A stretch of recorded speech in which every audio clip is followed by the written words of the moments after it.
देखो, index number ना एक स्टैटिस्टिकल टूल है जिसकी हेल्प से हम कंपैरिजन करते हैं। तो index number is just a tool for comparison. क्या कंपेयर करेंगे सर हम? अगर मैं एक छोटा सा एग्जांपल लूं, साल 2023 में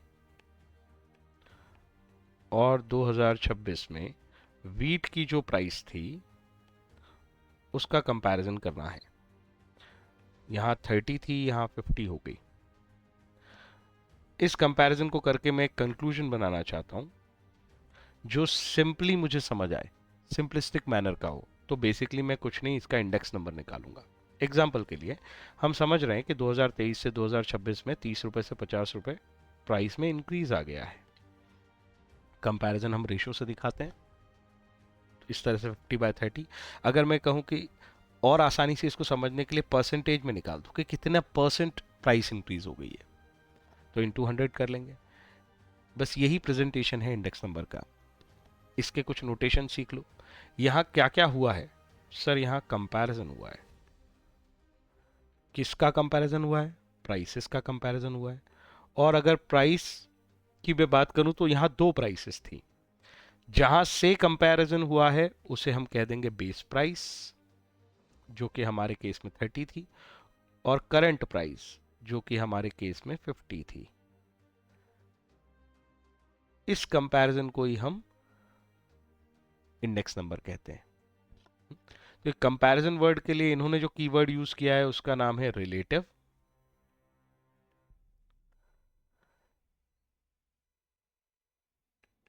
अगर मेरी एक वेरिएबल है, जैसे कि मैंने अकेला वीट लिया, तो ये सिंपल रिलेटिव कहलाएगा, सिंपल रिलेटिव। लेकिन अगर मैं कंपैरिजन में अपने नंबर ऑफ कमोडिटी बढ़ाना चाहता हूँ, वीट के साथ में राइस लेना चाहता हूँ, एडिबल ऑयल लेना चाहता हूँ, तो मेरी एक पूरी बास्केट बन रही है ग्रोसरी की। ऐसे केस में सपोज राइस का भी एक प्राइस ले लिया 60, एडिबल ऑयल का एक प्राइस ले लिया हमने 100, और आज जो प्राइसेस हैं वो 60 से 70 पहुंच गया है और ये 100 से 130 पहुंच गया है। तो अगर मैं इनका टोटल करने लगूं, जैसे 100, 60 और 30 190 हो गया, और 30, 70, 200, 250 हो गया। अब मैं अगर कंपैरिजन 250 और 190 का करूं, तो फिर मैं अभी भी रिलेटिव तो निकाल रहा हूं, पर ये रिलेटिव एग्रीगेट है। ये दोनों टर्मिनोलॉजी अच्छे से समझ लो। जब हम एक सिंगल कमोडिटी पे कंपैरिजन करते हैं तो वो सिंपल रिलेटिव कहलाता है। जब हम टोटल करके कंपैरिजन करते हैं तो वो एग्रीगेट रिलेटिव कहलाता है। अब अगर मैं नोटेशन समझाऊं, तो अगर मैं प्राइस कह रहा हूं 2023, ये हमारा बेस ईयर है जहां से हम कंपैरिजन कर रहे हैं, और ये 2026 हमारा करंट ईयर है जहां की वैल्यू को बेस ईयर से कंपेयर किया जा रहा है, 50 को 30 से कंपेयर किया जा रहा है। तो P0 जो है ये हमारा बेस प्राइस कहलाएगा, बेस ईयर की प्राइस कहलाएगा, और P1 जो है वो करंट ईयर की प्राइस कहलाएगा। बस इसी को इन्होंने एज अ टूल बना दिया और फॉर्मूला बनाना शुरू कर दिया। तो नोटेशन बनाते हैं, ये P0n, 1 की जगह n यूज कर लो, P0n Pn upon P0 into 100। यही आप बार बार फॉर्मूला लगा रहे हो जब आप 50/30 इंटू 100 कर रहे हो, 250/90 इंटू 100 करो, तो आप यही फॉर्मूला लगा रहे हो। 100 का इस्तेमाल केवल इसलिए कि हम आंसर्स को हमेशा परसेंटेज में दिखाते हैं।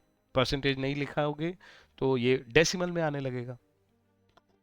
सो दैट्स द केस कि ये हम क्यों पढ़ते हैं। हम यहाँ पे कंपैरिजन करते हैं।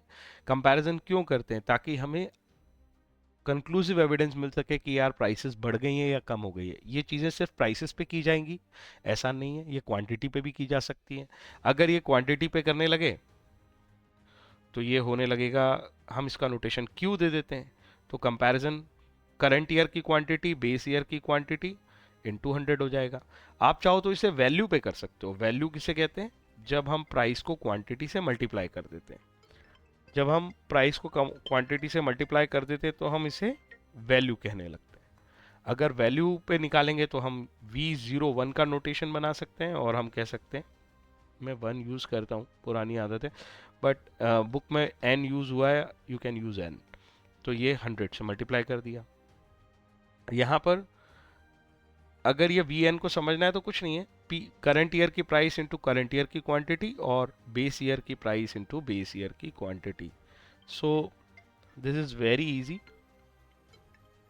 यहाँ तक कोई समस्या आई होप नहीं होनी चाहिए।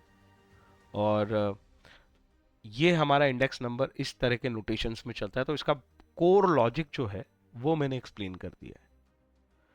जब हम इसे पढ़ेंगे तो तुम इसे आराम से समझ पाओगे। लेट्स सी, हम इसके बाद इसको पढ़ के देखते हैं।